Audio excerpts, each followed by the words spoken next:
Light, camera, action, এই তিনটি যাদের শব্দ, যাদের শরীরে, যাদের মনে, যাদের মেধায় সব কিছুতে জড়িয়ে আছে, তেমন তিনজন মানুষ আজকে আমাদের সাথে আছেন। তাদের অনেক কঠিন কথা অনেক সহজ করে আজকে আমরা শুনব। একদিকে সোশ্যাল মিডিয়া ভাইরালিটি, আরেকদিকে স্ট্রিমিং প্ল্যাটফর্ম, কিন্তু তারপরও রয়ে গেছে অনেকগুলো মাধ্যম। কিন্তু যারা তাদের কাজ দিয়ে সবগুলো মাধ্যমে সমানভাবে আছে এবং সবগুলো মাধ্যমেই তারা সমান জনপ্রিয়, সমান সাকসেসফুল, সেরকম তিনজন মানুষ আমাদের সাথে আছেন। নাম বলে সবাই তাদের সবগুলো কাজ সহ সেই মানুষগুলোকেও চিনে যাবেন। আমাদের সাথে আছে আদনান আল রাজীব, সেই সাথে আছে রেদওয়ান রনি এবং আশফাক নিপুণ। সবাইকে আমন্ত্রণ জানাচ্ছি এবং আমাদের ঈদের আড্ডা, অনেক কঠিন কথা আমরা সহজ করে আজকে বলবো।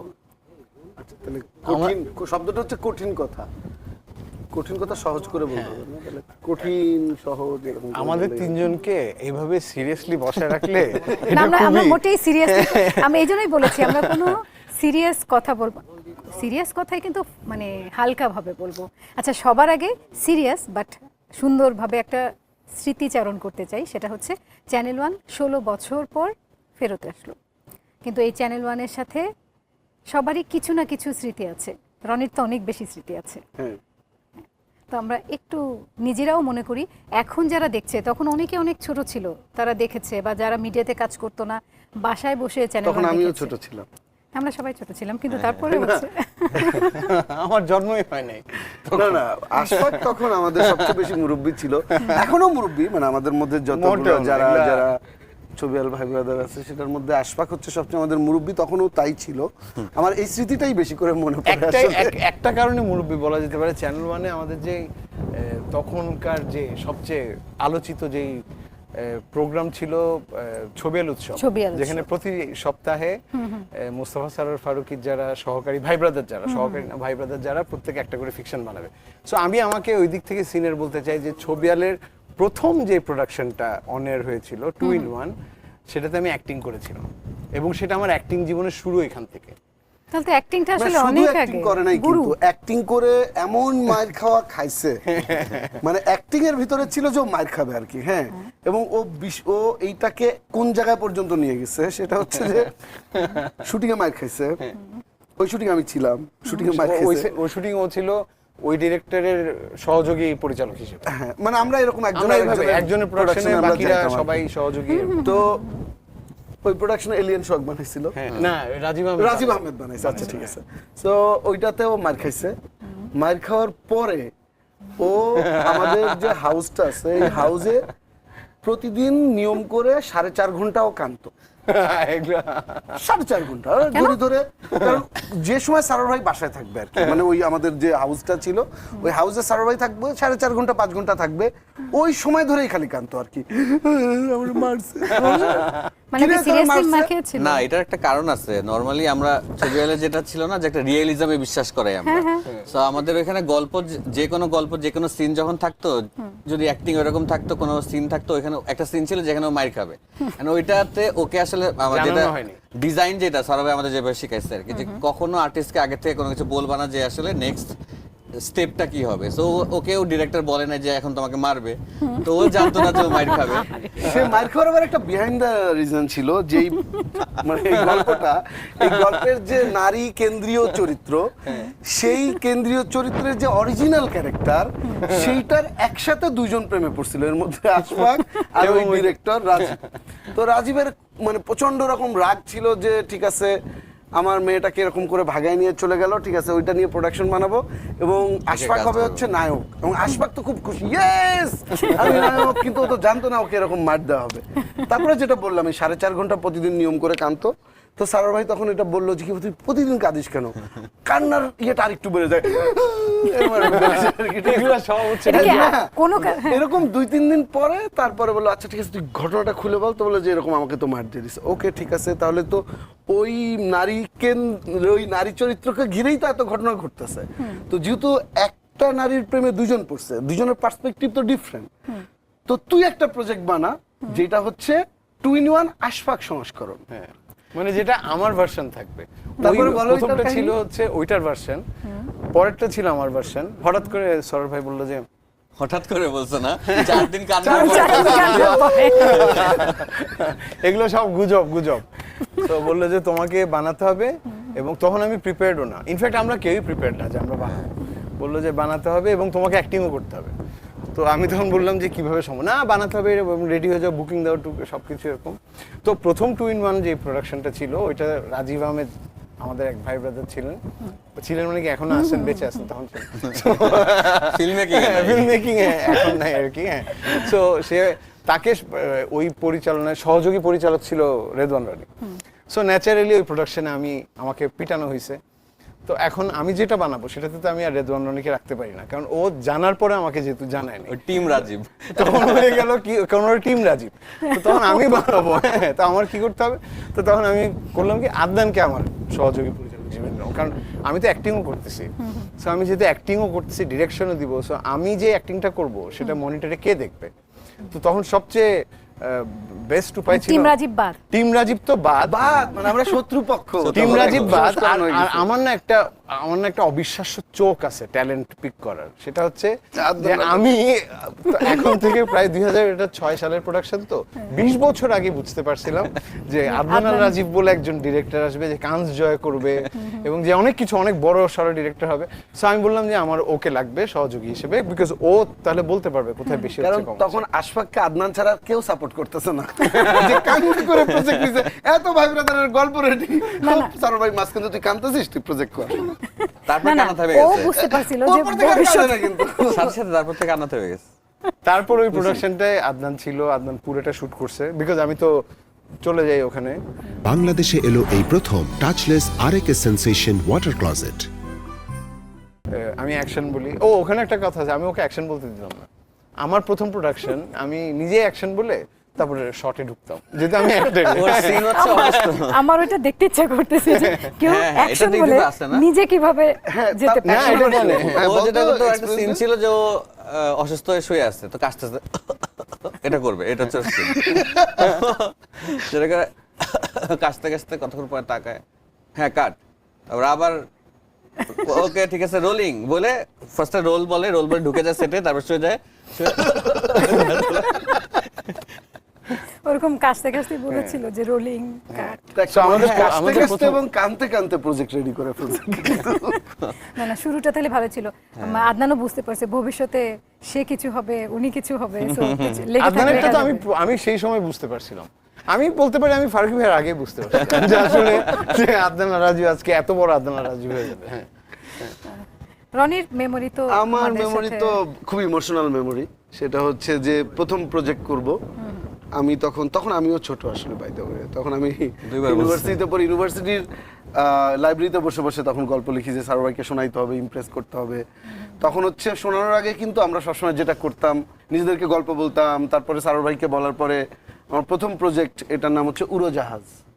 তো সেটা চ্যানেল ওয়ানে। আমার মনে হয় উড়োজাহাজ প্রথম গল্প ছিল না, না প্রথম হচ্ছে অন্যান্য অনেক গল্প শুনেছি, তারপর হচ্ছে কোচি ভাই আমাকে বলছে এই গল্পটা তো খুব ইন্টারেস্টিং, কোচি ভাই নামও দিছিল, ইনফ্যাক্ট উড়োজাহাজ নামটা কোচি ভাই দিছিল। পরে সারোয়ার ভাই বললো যে হ্যাঁ এটা হইতে পারে, এই সেই। পরে আমাদের আরেক ভাই ব্রাদার বন্ধু রুমেল, তাকে মেইন কাস্টে নেওয়া হয়, এরকমই ভাই ব্রাদারই সবাই মেইন কাস্ট আমাদের ছবিয়ালের। তারপর আমাদের প্যাটার্নই ছিল এরকম, হ্যাঁ, যে নন অ্যাক্টর খুব ভালো একটা প্র্যাকটিস না, খুবই ইন্টারেস্টিং, যে মানে নিজের আগে স্টার শেয়ার করা ট্যান্ট্রাম নাই, কাকে নিতে হবে, কার ডেট নিতে হবে, নিজেদের মতো করে শুট করো। আর সবচেয়ে বড় কথা, আমরা আমাদের টেম্পারমেন্টটা বুঝতাম, তো আর ইমোশনটা খুব পিওর আসতো এটা। আর এটা রিলিজ হওয়ার পরে চ্যানেল ওয়ানে প্রথম একটা অদ্ভুত মানে আছে, সেটা হচ্ছে যে চ্যানেল ওয়ানে তো শুরুতে একটা প্রিভিউ হইতো আর কি। তো প্রিভিউ কমিটি খুবই অদ্ভুত ফিডব্যাক দিল যে নায়ক কেন ক্যালকুলেটর চুরি করবে, নায়ক কেন, নায়ক তো হবে ফার্স্ট ক্লাস ফার্স্ট, আমি ফার্স্ট ক্লাস ফার্স্ট হয়েছি, এটা সেটা। সারোয়ার ভাই তো এটা মনে আছে, খুব ফাইট দিছিল, বলছে যে মানে কি, মানে আমরা তো ক্যারেক্টারকে রিপ্রেজেন্ট করতেছি, একটা ক্যারেক্টার ভালো থাকবে মন্দ থাকবে। তো আমি তখন তো বাচ্চা একটা ছেলে, আমি তো এটা শুনে খুব মন খারাপ করছি যে এটা কি ধরনের করে, নায়ক কেন ক্যালকুলেটর চুরি করবে না, ওর যদি মনে হয় ও চুরি করবে, এটা ক্যারেক্টার যেটা ডিমান্ড করে। আমি এমন একটা ক্যারেক্টার তৈরি করছি যেটা রক্ত মাংসে গড়া একটা ক্যারেক্টার। মানুষের তো ফ্লস থাকবে, মানুষের সাকসেস যেরকম থাকবে, ভালো থাকবে, খারাপ থাকবে, সব মিলেই তো মানুষ। তো ওইটা পরে কিন্তু আমরা ওই সিনটা এরকম আনকাট অবস্থায় কিন্তু আসলে চ্যানেল ওয়ান পরে এটা প্রচার করে, এবং এইটা যাওয়ার পরে তো আসলে আমার লাইফ চেঞ্জ হয়ে গেছে। সত্যি কথা যে অনেক দর্শক এটা খুবই ভালোভাবে অ্যাপ্রিশিয়েট করছে এবং পরবর্তীতে এটা অনেক একটা বোল্ড মুভ ছিল, মানে ছবিয়াল উৎসব এবং অবশ্যই, এইভাবে একদম, করে একদম, একদম। মানে পুরো ফ্রিডম দিয়ে একটা এক্স্যাক্টলি আয়োজন সার্ভাই করা। থাকলে ভালোই তো আমরা এটা হ্যাঁ মানে স্মৃতিচারণ করতাম এটা তখন আরো। একদম পুরো মানে আমি যদি বলি টাইমস অ্যাহেড একটা ব্যাপার ছিল, বিকজ তখন কেউ এই যে সহকারীরা কাজ করবে এবং ওরা একটা ফুল স্লটে ওদের ফিকশন যাবে, গল্প যাবে, এবং গল্পগুলোও যে একদম টিপিক্যাল তখন টেলিভিশনে যে ধরনের গল্প ছিল সেগুলো না। মানে এই যে ও বললো যে ওর ক্যারেক্টারের যে প্রধান প্রোটাগনিস্ট সে ক্যালকুলেটর চুরি করে, তারপরে আমাদের গল্পের মধ্যে প্রোটাগনিস্ট যে সে মেয়েদের মতো কান্না করে, মানে হার্ট ব্রোকেন হলে। তো এই জিনিসগুলো অনেক নতুন ছিল ওই সময়। সো হ্যাঁ ডেফিনেটলি ইট ওয়াজ। এরপর তো অনেকগুলো প্রোডাকশন হয়েছে। হ্যাঁ, আমার তালা 2টা পর্বে তালাও ওখানে গেছে, তো 2টা ওইটা কাজ গেছে। আর রনি বানানোর মজা পেয়ে গেছিল প্রথমটা বানানোর পরে। তখন আমরা আদনান তখনও বেবি, আদনানকে বাই দ্য ওয়ে আমরা সবাই বেবি বলি বিকজ ও আমাদের কারণ আমি জীবনে চিন্তা করি না যে আমি আসলে কখনো ডিরেক্টর হব, সো আমি জাস্ট লাইক ঠিক আছে ও জাস্ট থাকতো। Life ক্রেডিট চলো। Goes to him. অ্যাবসলিউটলি আমি প্রথম ওকে মনিটরের পেছনে বসাইছি, এর আগে কেউ নট ইভেন ফারুকি ভাই ওকে কোনোদিন ওই বসাইছে। সময় কিন্তু ও জানতো যে ও কান জয় করে নিয়ে হ্যাঁ হ্যাঁ, ও যে এত বড় ডিরেক্টর হবে এটা আমার চোখ। সো তো আদনানেরও অত তাড়া ছিল না, আমার তো ছিলই না বিকজ আমি তো ঠেকায় পড়ে বানাতে হয়েছে।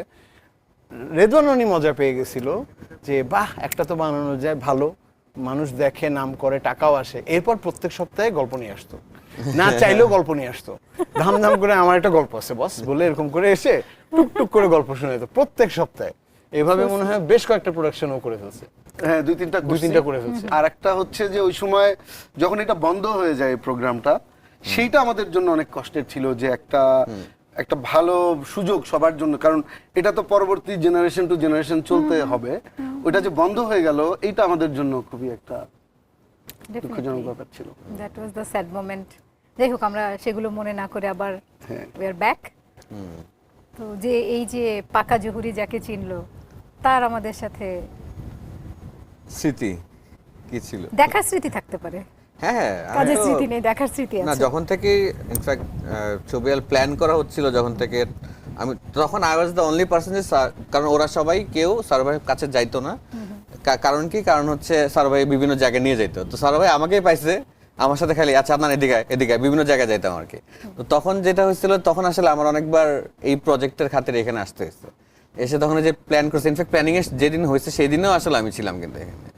অ্যান্ড তারপরে আমি তো কখনো বানাইতে চাই নাই, মাথায় ছিল না জীবনে ডিরেক্টর হবো আর কি। ওরা খুব এক্সাইটেড যে বানাবে, ঠিক আছে। অ্যান্ড মজার হচ্ছে আমরা আসলে এট দ্য সেম টাইম আমরা কিউরেটারও ছিলাম, মানে আমরা কিন্তু আসলে দেখতাম যে আমাদের কি হয়েছে। না আমরা আমাদের কাছে সার্ভার জিজ্ঞেস করতে কেমন হয়েছে, আমরা যদি বলতাম ভালো হয়েছে তাহলে এটা চলবে, নাহলে কিন্তু চলবে না।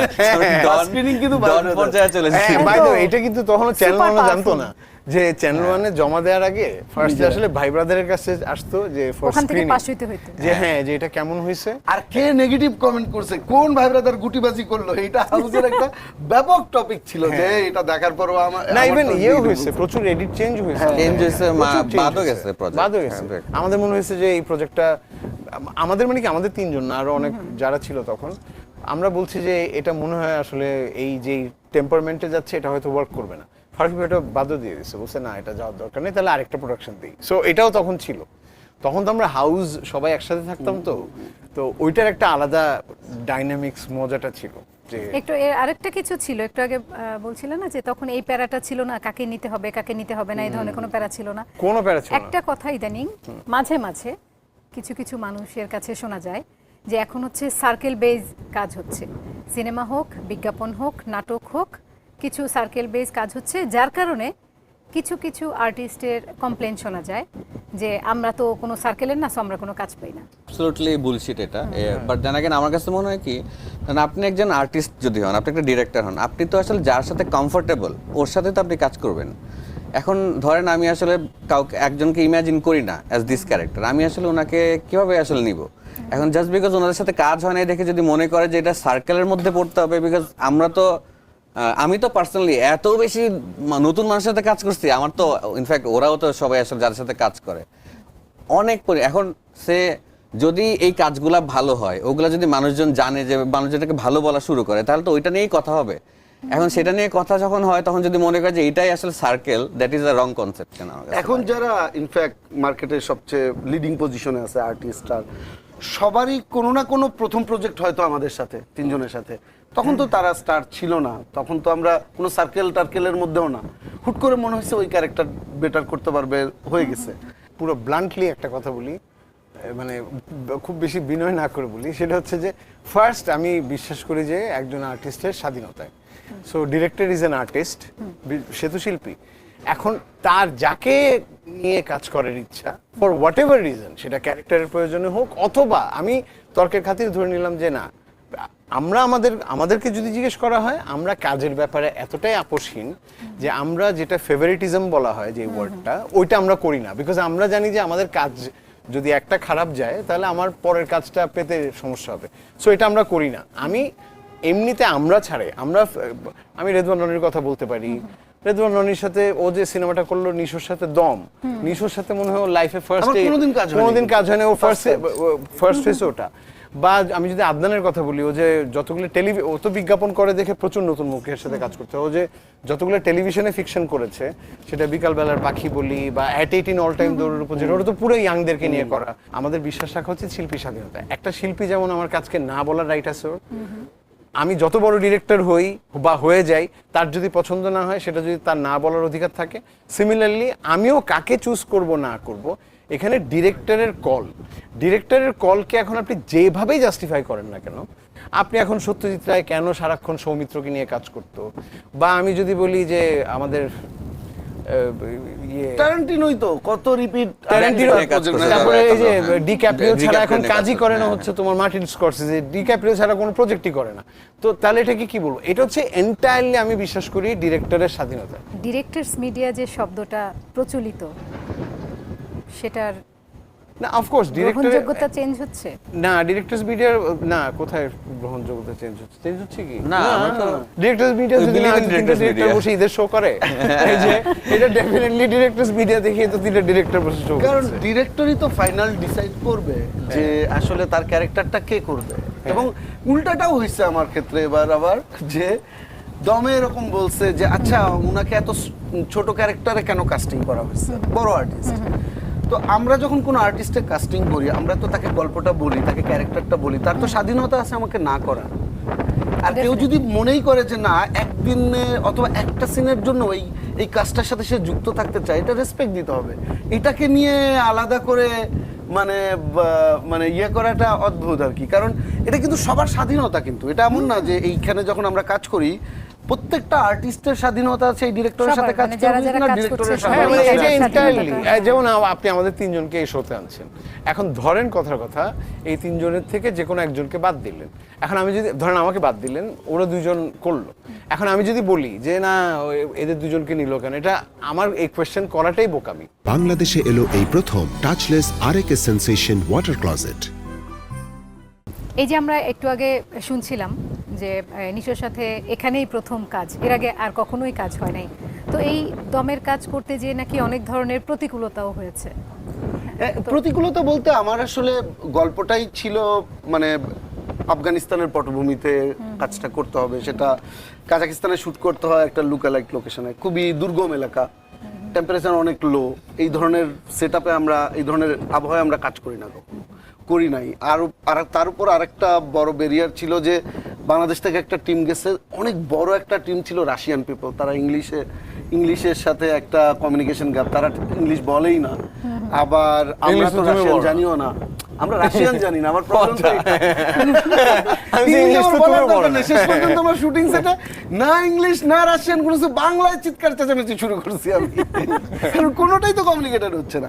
সবচেয়ে বড় কথা নিশো আসলে ওই এনার্জিটা গেইন করে কাজটা করতে পারছে, কারণ আমরা সবাই তো অনেক প্রস্তুতি নিয়ে কাজ করতে হয়েছে, কস্টিউমের কারণেই খুবই ডিফিকাল্ট আবহাওয়ায়, খুবই মানে ডিফিকাল্ট ভাবে শুট করতে হয়েছে। অনেক ঠান্ডা ছিল, ওর -12 -10 এরকম আর কি। তাই তোমাকে অনেক ঠান্ডা লাগছে? আমি তো বড় মোটা হচ্ছে জ্যাকেট ট্যাকেট পরে, তো ঠান্ডা কম লাগার কথা না। আসলে আমি শুরুতে ভাবছিলাম ঠান্ডা কম লাগবে, বুঝছো, আসলে তো আমার তো গরম বেশি। কেন ঠান্ডা কম লাগার কথা? না আমার তো গরম বেশি, ঠিক আছে। না ওইটার জন্য না, মানে ঠান্ডা লাগে কোথায়? ঠান্ডা বাতাসের মধ্যে লাগে, তাই না? So, ঠান্ডা বাতাস হইলে তো লাগে, তো ও তো বাতাস তো ওর মাথার উপর দিয়ে চলে যাওয়ার কথা। আর নিচের বাতাস কোন দিক দিয়ে যাবে? নিচ দিয়ে যাবে বাতাস। আমার একটা কাহিনী মনে আছে, প্রথম দিন আমি যখন টেকনিক্যাল রেকিতে গেছি, তো ওখানে আমাদের একটা ফার্স্ট এডি জয়েন করছিল, ইলিনা নামে একটা মহিলা, এত এনার্জেটিক। ও শুরুর দিনই রাশিয়ানে কি কি জানি আমার গালাগালি শুরু করছে, এত পাতলা জ্যাকেট কেন পরছি। ওর কথাই মনে করছে আমার খুব বেশি শীত লাগবে না, রাশিয়ানি বুঝে না, কিন্তু গালাগালি না, করছে না, এটা বুঝে গেছে। আমাদের তো ছিল, ট্রান্সলেটর ছিল। তা ও বলছে যে তোমাকে আসলে মোটা জ্যাকেট কিনতে বলতেছে। তো পরের দিন আমি এরকম মোটা জ্যাকেট পরে টরে তারপরে গেছি। অদ্ভুত অদ্ভুত কাহিনী দিয়ে আসলে দম হয়েছে আর কি। তবে নিশোর কষ্টটা ডিফারেন্ট, মানে এটা আনবিলিভেবল। এরকম এনার্জি, এরকম না থাকলে, ডেডিকেশন না থাকলে না, পুরো টিমেরই কষ্টটা বোঝা যায়, ছবিটা দেখলে বোঝা যায়। নিশো নামে সবাই একটু কষ্ট করতে যায়। ও রাইট রাইট রাইট। ও আচ্ছা, হ্যাঁ। শুধু অক্ষরগুলো একটু এদিক ওদিক করে দিলে, ফারহানা, আফরান একটু এদিক ওদিক করে দিলেই তারপর হচ্ছে। হ্যাঁ হ্যাঁ, না ঘটনাটা তো হচ্ছে নিশোর বড় ভাই হচ্ছে রুশো আর আমি একসাথে পড়তাম, মানে আমরা একই ক্লাসে ছিলাম। মানে নিশোর তখনও মানে যখন আমরা একদম নার্সারিতে, তখন হচ্ছে নিশোর জন্ম হবে এরকম, কিন্তু আন্টি আমাকে সামহাও অনেক আদর করতো। আন্টি বলছে আমার একটা মেয়ে হলে আমি নাম রাখবো হচ্ছে নিশো।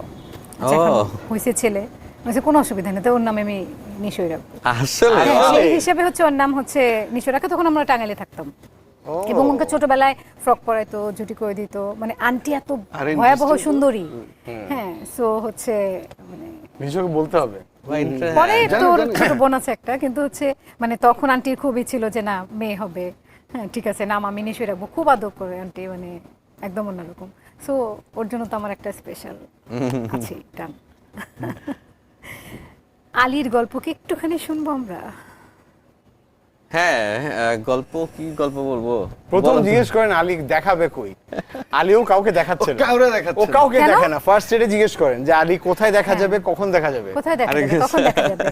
আমাকে এই ব্যাপারে ওরা দুজন যা গাইড করবে, যা বলবে আমি তাই বলবো। জি, না এটা তো দেখাইতেই চাই, এখানে তো কোনো প্ল্যাটফর্ম নাই দেখানোর জন্য। মানে বাংলাদেশে তো প্রাইভেট শো করে না তো। না এক কাজ করি আমরা, সেটা হচ্ছে এই যে চ্যানেল ওয়ানে তখন ওর কোনো কাজ যায় না, কিছু হয় না, এখন যাবে আলিটা। এখন যাবে আলিটা, এখন ওরকম একটা, এটা কিন্তু অন স্ক্রিন একটা সার্কেল কমপ্লিট হইতে হয়। হ্যাঁ, অফ কোর্স অফ কোর্স। কিন্তু আলী শুটিংটা খুব এক্সাইটিং, শুটিং এর গল্প যদি বলেন একটু তো শুনতেই চাই। কারণ হয় কি, ঈদের শোগুলোতে মানুষজন একটু ছুটিতে থাকে, তখন মানুষ একটু দেখার সময় পায়, যদিও অন্য প্ল্যাটফর্মে কোনো না কোনো ভাবে পৌঁছেই যায়, কিন্তু এই সময়গুলোতে যখন ফ্যামিলি নিয়ে বসে একসাথে, পরে মোবাইলে একা দেখা, সো সবাই শুনলে মজা পাবে যে আসলে কত, মানে বললাম না যে অনেক কঠিন জিনিস আমরা সহজে বলে ফেলি, তো কিন্তু কত কঠিন বাস্তবতা আসলে ফিল হয়, সেটা একটু শুনতে চাই। না মানে একটা তো হচ্ছে যে আলী যেহেতু কেউ দেখে নাই এখনো বাংলাদেশে অনেকেই, তো যে এক্সপেরিয়েন্সটা গেছে ওইটা অনেকভাবে বুঝতে পারবে না হয়তো বা। বাট মেইনলি প্ল্যান ছিল, আমার তো প্ল্যান ছিল যখন আসলে আমরা একটা প্ল্যান করছিলাম বানাবো, তখন আই মেড শিওর যে আমার টিমটা রোবাস্ট একটা টিম হয়, যেই টিম, আমার একটা খুব সুন্দর টিম আছে, আমি যাদের সাথে কাজ করতে চাই ওই এমন যাদেরকে চুজ করছিলাম যাদেরকে আমি জীবনে ফিচার বানাইতে পারি এরকম। So it was A trial যে আমি আসলে কতটুকু আমাদের জায়গা থেকে আমরা করতে পারি। তো আমি এটাকে টিম এ বলি, যে আমার টিম এ এটাতে পুরো সবাই মিলে কাজ করছে। তারপরে যেটা হয়েছে, অনেক দুর্গম জায়গা থেকে কাজ করতেছে। আই মিন সিলেটের একদম প্রত্যন্ত গ্রাম ভিতরে ছিল অনেক লোকেশন, তো ওখানে যাইতে প্রায় 4 ঘন্টা লাগতো আমাদের এক একটা সিন করতে। তো যাইতাম ওখানে একটা সিন করতাম, এরপরে আবার বিকালবেলা ব্যাক করতাম, রাত্রেবেলা আবার একটা সিন, অনেক ট্রাভেলিং ছিল। আর যেহেতু আমাদের ইনফ্রাস্ট্রাকচার খারাপ, তো ওই এরিয়ার দিকে তো আসলে রাস্তাঘাটের অবস্থা ভালো না। তো ওইখানে ধরেন একবার আমার মাইক্রোফোন দেখতে যেত, তারপর হাঁটতে হতো, তারপর হয়তো বা নৌকা নিতে হতো, তারপরে আবার ওই অটো রিক্সা নিতে হতো, যে অটো রিক্সার হয়তো বা নাই কি সাসপেনশন খারাপ, হাড্ডি গুড্ডি ব্যথা হয়ে যেত। তো ওই রকম প্রসেসে আর কি টানা অনেকদিন রেকি শুট এগুলা করা। ইনফ্যাক্ট আমার কাছে মনে আছে আমার দিনে 4 ঘন্টা বাইকে ট্রাভেল করতাম হচ্ছে টু ফাইন্ড দ্য লোকেশন। আমরা 4 ঘন্টা যাইতাম ওই দিকে, আবার 4 ঘন্টা ব্যাক করতে হতো, মানে অনেক বেশি ট্রাভেলিং গেছে বেশি সময়। মানে আমি বলতে চাচ্ছিলাম যে রেকি করাটা তো মুভির চেয়ে মনে হয়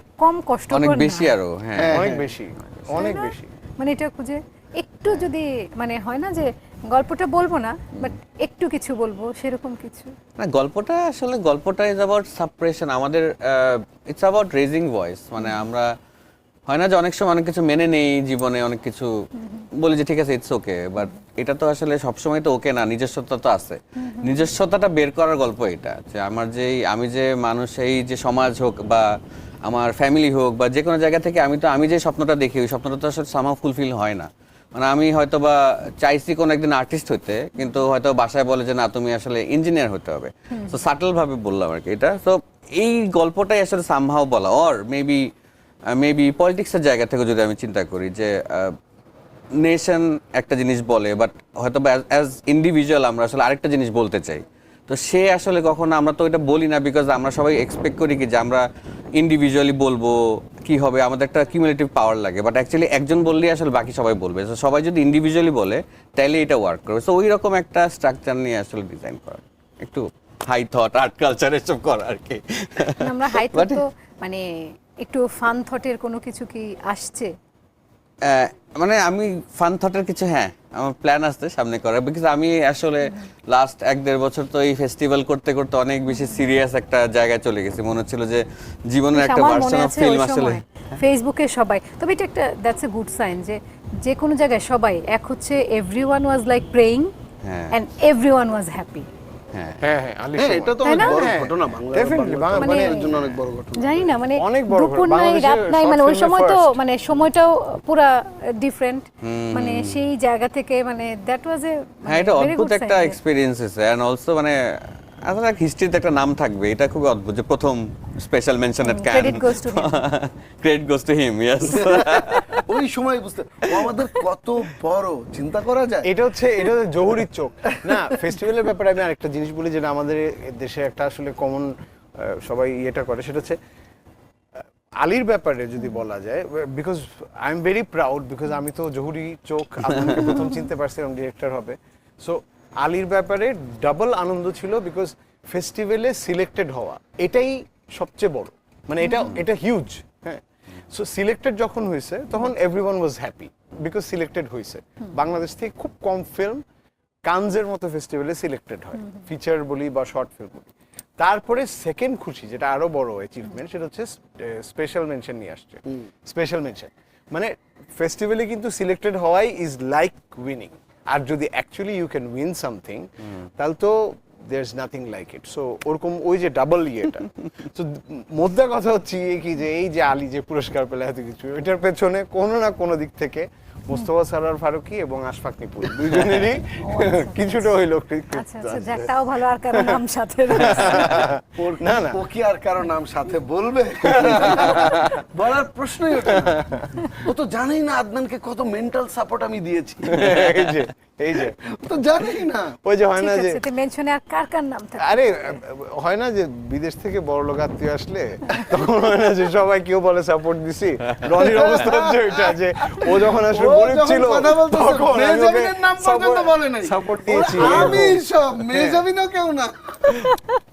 না 2006-7 ছিল না, মেজাবিন কোথায় ছিল? আলী কোথায় 2006 ও আচ্ছা আলী আমি তো আরো বহু আগে থেকে। হ্যাঁ না, একটা কথা শুনছিলাম এই যে আর্টিস্টের ব্যাপারে, সেটা হচ্ছে ফ্যান বেজ।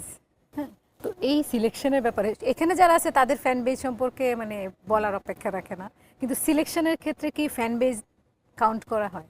এটা কিন্তু অ্যাকচুয়ালি হয়। আমি তো অ্যাডভার্টাইজিং এ যেহেতু আসি, plus even films and features সব জায়গায় কিন্তু সামহাউ হয়, বিকজ এখন সবসময় সবাই মানুষের চোখ আসলে ডিফারেন্ট। এটা ডিরেক্টর নিবে নাকি নিবে না, দ্যাটস আ ডিফারেন্ট কনসার্ন। হয়তো আমি বলবো যে না আমার আসলে এইভাবে চাই না, আমি আসলে আমার আর্টিস্ট চাই, বাট মোস্টলি যারা প্রডিউসার্স বা যারা আসলে চায় না, লট অফ ডিরেক্টরস ওরাও আসলে করে এটা, বিকজ ওদের কাছে আসলে এক্সপোজারটা ইম্পর্টেন্ট হয়ে গেছে। তাই যদি হয় তাহলে ভালো স্ক্রিপ্ট আর ভাইরাল স্ক্রিপ্ট, অবশ্যই এনি ডে ভালো স্ক্রিপ্ট। ভাইরাল জিনিসটা কিন্তু ভালো স্ক্রিপ্টের উপর বেস করে ভাইরাল হয়। ভাইরাল কিন্তু আমরা কোনো কিছু প্ল্যান করে, আমি যদি নরমালি সবাই বলি একটা ভাইরাল গল্প বানাইতে হবে, ভাইরাল গল্প হবে না ভাই, আগে গল্পটা ঠিক থাকতে হবে, তাহলে এটা ভাইরাল হবে। এক্স্যাক্টলি। আমি যদি একটা এক্সাম্পল দিই, আমি একটু আগে দেখতে আসলাম যে আমি 2007 সালে একটা টেলিভিশন ফিকশন করছিলাম উপসংহার নামে, মোস্তফা সরোয়ার ফারুকীর বানানো। ওইখানে একটা সিন আছে, সেটা হচ্ছে তুমি কানে হেডফোন খুলবা, তাহলে আমি নইলে কথাই কান দিয়ে শুনবো, ওই কান দিয়ে বের হয়ে যাবে। 19 বছর আগে বানানো, এটা গত 2-3 বছর ধরে কন্টিনিউয়াসলি ট্রেন্ডিং, কোনো না কোনো পেজ এটা আপলোড করতেছে। ওই ফিকশনে হয়তো কেউ দেখে নাই, 2007-এ বানানো। সো 19 বছর পরে এসে আজকে একটা পেজ আমাকে ট্যাগ করছে, সো তখন আমি দেখছি এটা। তো যখন ফারুকী ভাই এই কাজটা করছিলেন তখন তো ভাইরাল টাইরাল 2007 তো ভাইরাল ফেসবুকই আসছে মাত্র, বাট ইট বিকেম ভাইরাল নাও এখন। ভালো জহুরি শুধু 20 বছর আগে একজনকেই চিনেছিল, আর কাউকে চিনলো না। 20 বছর আগে আমি বললাম আদনানকে, এর মাঝখানে তো আরো কত, মানে আদনানেরটা তো আজকে আদনান গেস্ট, আদনানকে সরা আরেকজনকে নিয়ে আসেন, দেখবেন যে ওটা সেটা আমি চিনে ফেলছি কোনো ভাবে 20 বছর আগে।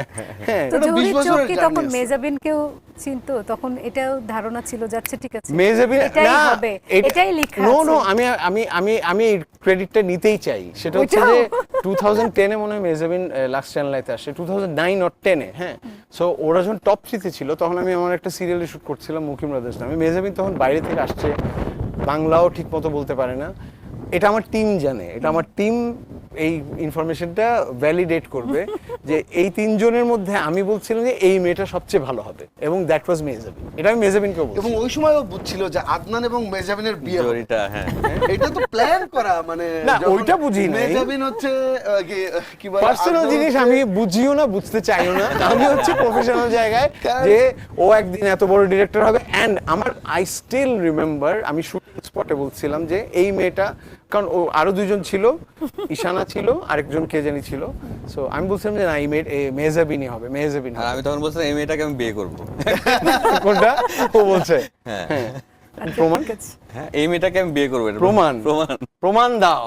প্রমাণ দাও। কিন্তু এডিটর জিজ্ঞেস করো।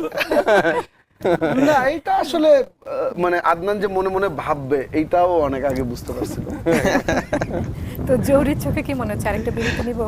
আরেকটা বিরতি নিব? হ্যাঁ, পার্মানেন্ট বিরতি নিয়ে ফেলি, সেটা হচ্ছে সবচেয়ে ভালো। যে একেবারেই বিরতি, আমরা ওই যে এসো গান শিখির মতো আমরা এবার গান গাইতে গাইতে বাড়ি চলে যাই।